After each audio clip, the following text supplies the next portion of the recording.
The HKTDC Hong Kong Book Fair has opened at the Hong Kong Convention and Exhibition Center, and the 21st edition is the largest in the fair's history. There are a record 510 exhibitors from 22 regions and countries taking part in this fair, which started on the 21st of July.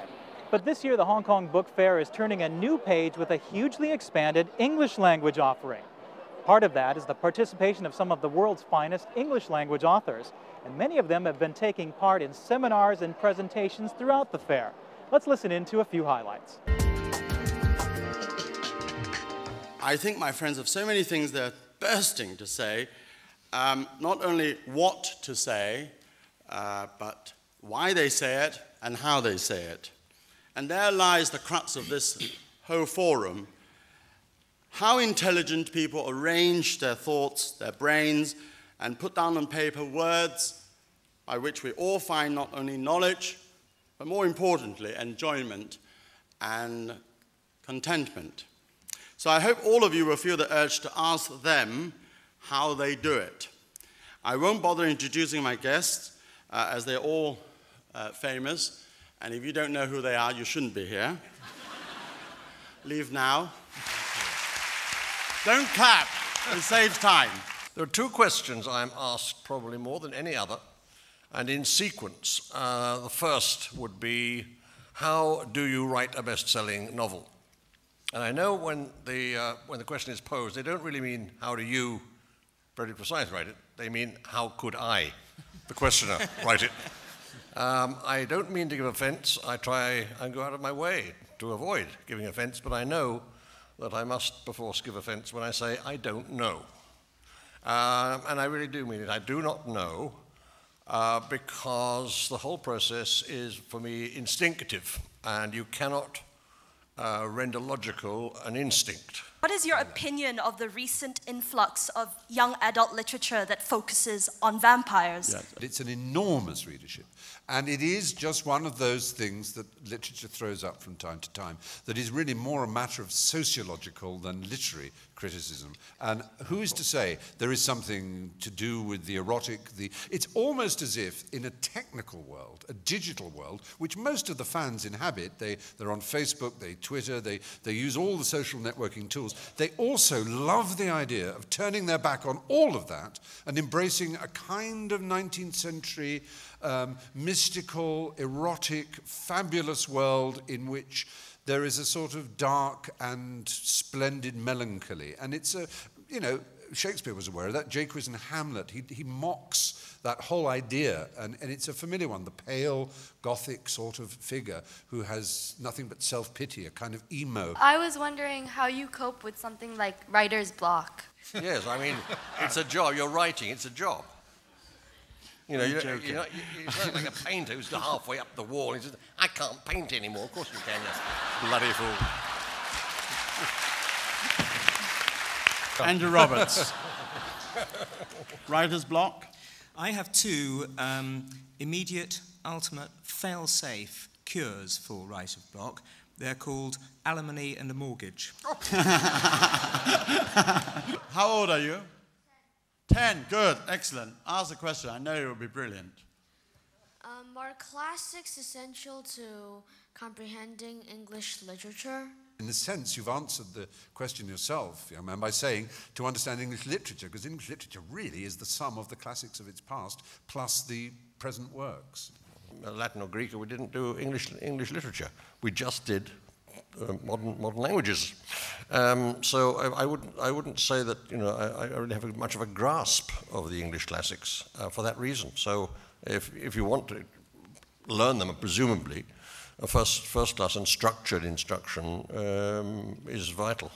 Yes, and read them at home, read them on holidays. Don't feel that you have to just read the classics at school. It's like mountaineering and not looking up to the highest peaks. They are something to aspire to, something to aim for. One of the great pleasures for me was be able to put a book out there all through America that people would pick up and read and really get a sense and understanding of what it was like to be an immigrant teen. You know, the title of this book is Crossing, and many people think that, you know, it's about Xing's crossing from China to the US, and it is. But I think at a deeper level, it's about a different kind of a crossing, which is for the reader to crossing over into the life of Xing and know what it's like to walk in his skin, to walk in his shoes as someone who's an immigrant teen. Although I think some kinds of poetry are irrational, what I don't like in a poem is if a poem asks you to believe something stupid, you know, something that even the poet himself doesn't really believe. As you know, newspapers are widely believed to be declining, and so the media have changed tremendously, and new media have come in. With poetry, it's a bit different.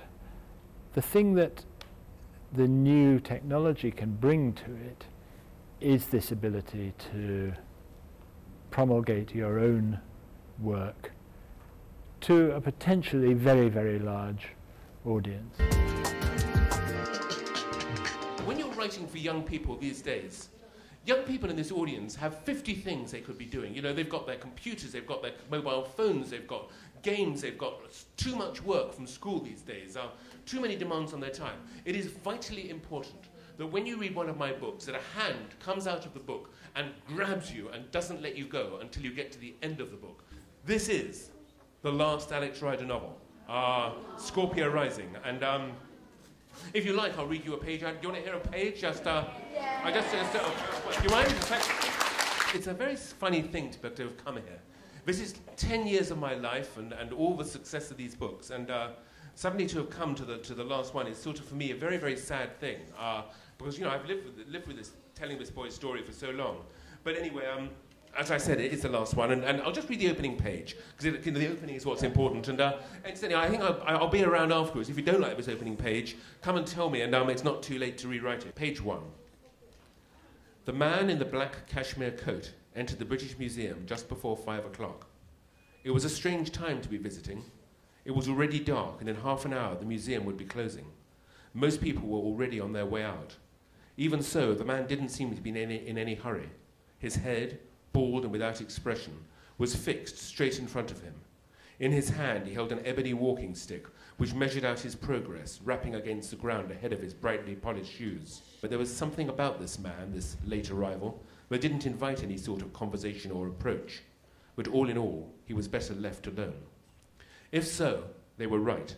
This was no ordinary tourist or museum visitor. The man's name was Zuljan Kirst, and he was the chief executive of the international criminal organization known as Scorpio.